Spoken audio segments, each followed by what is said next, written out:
वालेकुम वरहमतुल्लाहि वबरकातुहू। तो आप सभी को पता है चैप्टर 2 से क्यूज़ लिया जा चुका है।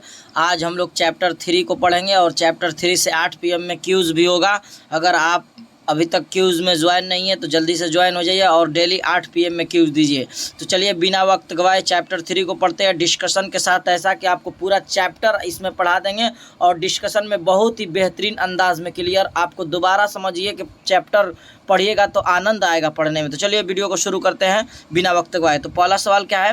पहला सवाल है नाश्ता किसकी इस्तिलाह है? तो नाश्ता जो है आपको पढ़ाएंगे, नाश्ता भूख तोड़ने की इस्तिलाह को क्या कहते हैं? तो बिल्कुल सही जवाब हो जाएगा। चाहे ये भी दे दे कि भूख तोड़ने की, भूख उड़ाने की, यहाँ गलत हो जाएगा। ये आंसर बिल्कुल सही जवाब हो जाएगा सी। अगर कहे भूख तोड़ने की इस्तिलाह क्या है तो नाश्ता। ये नाश्ता किसकी इस्तिलाह है? तो भूख तोड़ने की। इसीलिए करेक्ट आंसर होगा बिल्कुल सही जवाब। यहाँ बिल्कुल आपको 100% करेक्ट मिलेगा। इसी तरह से नहीं कि कोई भी चीज़ पढ़ा दीजिए। तो ये आप जुड़े रहिए यहाँ से, बिल्कुल परफेक्ट होकर पढ़िए। चलिए अगला सवाल हम लोग देखते हैं। सैयद सुलेमान नदवी किसके शागिर्द थे? तो सैयद सुलेमान नदवी शिबली नुमानी के शागिर्द थे।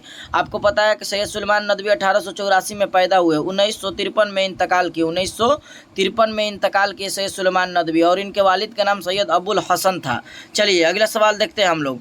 अगला सवाल तीन नंबर सवाल है निहार किस ज़बान का लफ्ज़ है? तो निहार फारसी ज़बान का लफ्ज़ है। बिल्कुल सही जवाब हो जाएगा सी। चलिए अगला सवाल हम लोग देखते हैं। सवाल नंबर 4 क्या आ जा रहा है? नदवतुल उलमा में सैयद सुलेमान नदवी ने शिबली नुमानी के अलावा किस इस्तिफादा किया? तो किसको इस्तिफादा किया? तो सही जवाब हो जाएगा ना, कहाँ से? मौलाना फारूक जड़िया कोटी होगा या चिड़िया कोटी नहीं होगा। तो बिल्कुल सही जवाब हो जाएगा, ऑप्शन ए करेक्ट आंसर होगा। गाइड का कोई भरोसा नहीं है, किताब मुताला कीजिए, आपको बेहतरीन अंदाज से हो जाएगा। इसीलिए हम किताब पढ़ते हैं और पढ़ाते भी हैं, तो बेहतरीन अंदाज में गलत होने का तो चांस ही नहीं है। चलिए अगला सवाल हम लोग देखते हैं। सैयद सुलेमान नदवी की पैदाइश तो आपको बताया कि 1884 ईस्वी में पैदा हुए। कहाँ पैदा हुए? तो नालंदा में, दसना जिला, नालंदा जिला के दसना गांव में पैदा हुए। दसना कहाँ है? तो बिहार में है। तो ये दोनों आप जब समझ गए, नालंदा खुद एक बिहार का जिला है, तो आप समझ गए होंगे। चलिए अगला सवाल देखते हैं। 7 नंबर, बस्ती दसना किस जिला में वाक़ है? तो अभी बताएं नालंदा में। तो सही जवाब डी हो जाएगा, करेक्ट आंसर। अगला सवाल देखते हैं। सैयद सुलेमान नदवी के वालिद का क्या नाम था? तो सैयद सुलेमान नदवी के वालिद का नाम आपको बताएं सैयद अबुल हसन था। क्लियर जवाब हो जाएगा बी। सैयद सुलेमान नदवी ने किस कॉलेज में दर्स व तदरीस के फ़राइज़ अंजाम दिए? तो पूना कॉलेज बिल्कुल करेक्ट आंसर हो जाएगा। इतना गहराई में नहीं पूछेगा लेकिन याद कर लीजिए। चलिए 10 नंबर सवाल को देखते हैं। सैयद सुलेमान नदवी की जाए पैदाइश कहाँ है? तो सैयद सुलेमान नदवी का आपको पता है कि पैदाइश दसना में है। अगर पूछे किस ज़िला में है तो नालंदा ज़िला में है। आपको पता है नालंदा कहाँ है? तो बिहार में है। तो कॉन्सेप्ट क्लियर। अगला सवाल देखते हैं हम लोग। सैयद सुलेमान नदवी का पहला मजमून किस अखबार में शाया हुआ था? तो बिल्कुल करेक्ट आंसर हो जाएगा अल पंच। अल बलाग, अल हलाल, ये सब मौलाना अबुल कलाम आज़ाद को अभी पढ़ाएंगे आगे, ठीक ना। चलिए अगला सवाल देखते हैं। सैयद सुलेमान नदवी की वफ़ात कब हुई? तो सैयद सुलेमान नदवी की वफ़ात आपको बताया 1953 में। कब पैदा हुए? 1884 में। बार बार बताने का मकसद है कि आपको दिमाग में छप जाए। चलिए अगला सवाल देखते हैं हम लोग। सैयद सुलेमान नदवी का ताल्लुक किस सूबे से है? तो ताल्लुक पूछ रहा है तो लगाइए बिहार, नदवा नालंदा जिला में, नालंदा जिला के दसना में पैदा हुए। चलिए अगला सवाल देखते हैं। 14 नंबर, बाज पुराने लफ्ज़ों की नई तहकीक किसका मजमून है? तो बाज पुराने लफ्ज़ों की नई तहकीक सैयद सुलेमान नदवी का मजमून है। बिल्कुल क्लियर जवाब। ख्वाजा हसन नजमी क्या लिखे हैं? मिट्टी के तेल। मीर अमन बागो बहार लिखे हैं। तो छाटना भी सीखिएगा। ये अल्ताफ़ हुसैन हाली, ये 9 क्लास में है। चलिए अगला सवाल देखते हैं। मदरसा इमदादिया दरभंगा किस मारूफ अदीब ने तालीम हासिल की थी? आसान सा सवाल है, तो इसका सही जवाब हो जाएगा ना सैयद सुलेमान नदवी। चलिए अगला सवाल हम लोग देखते हैं। पटना के रिसाला अल पंच में सैयद सुलेमान नदवी ने कौन सा मजमून शाये किया था? तो ख्वातीनों की तालीम। बिल्कुल सही जवाब हो जाएगा बी। अगला सवाल देखते हैं। कोरमा किस ज़बान का लफ्ज़ है? ये VVI क्वेश्चन है, आप इसको एकदम याद कर लीजिए।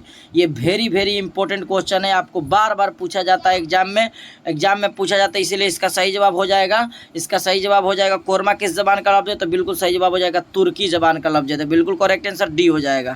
सवाल नंबर 18 देखते हैं हम लोग। सवाल नंबर 18 क्या? नदवतुल उलमा में क़याम के दौरान सैयद सुलेमान नदवी ने किस रिसाला की इदारत की?